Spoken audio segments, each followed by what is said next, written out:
Assalamualaikum warahmatullahi wabarakatuh. Nama saya Fajar Rizkiansyah dari Perbankan Syariah 6A. Di sini saya akan menjelaskan jenis-jenis dari manajemen resiko. Yang pertama, manajemen resiko operasional. Manajemen ini timbul akibat gagal fungsi proses internal. Misalnya disebabkan karena human error, kegagalan sistem, faktor luarnya seperti bencana alam. Disebutkannya ada 4 faktor penyebab resiko di dalam manajemen resiko operasional, diantaranya manusia, proses sistem, dan kejadian eksternal. Yang kedua, manajemen resiko keuangan atau risk management of financial, yaitu upaya pengawasan resiko dan perlindungan hak milik, harta, aset, dan keuntungan suatu bisnis. Proses pengelolaan resiko keuangan ini meliputi identifikasi, evaluasi, dan melakukan pengendalian resiko bila ditemukan hal yang mengancam keberlangsungan suatu perusahaan.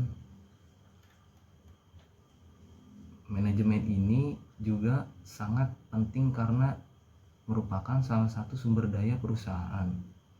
Jadi, Departemen Keuangan atau akuntan harus benar-benar mempertimbangkan berbagai risiko lainnya yang berhubungan dengan keuangan, seperti risiko likuiditas, diskontinuitas pasar, risiko keuangan juga seperti akuntansi, pajak, kredit, dan regulasi. Yang ketiga, manajemen hazard. Manajemen ini di mana berpotensi mengakibatkan kebangkrutan dan kerusakan. Membahas hazard berarti membahas peril. Resiko perilakunya yaitu peristiwa yang berpotensi menimbulkan kerugian suatu bisnis.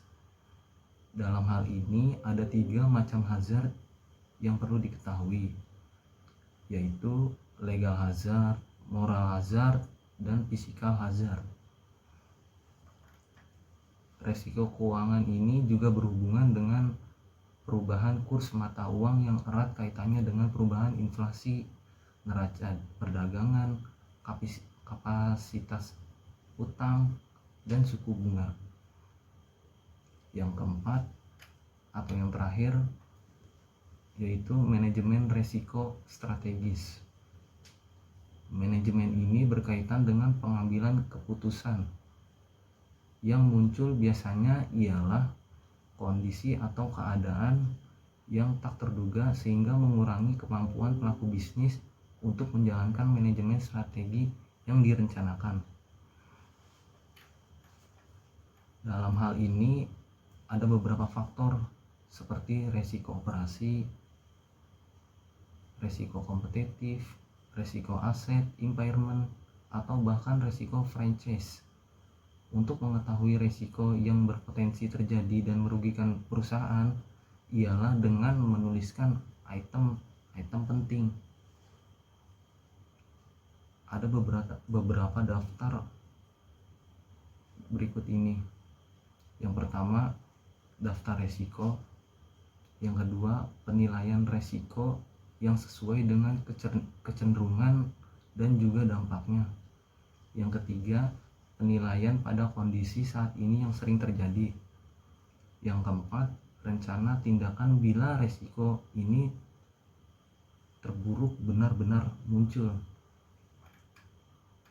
Adapun elemen utama dari proses dan tahapan manajemen resiko, yaitu yang pertama, penetapan tujuan.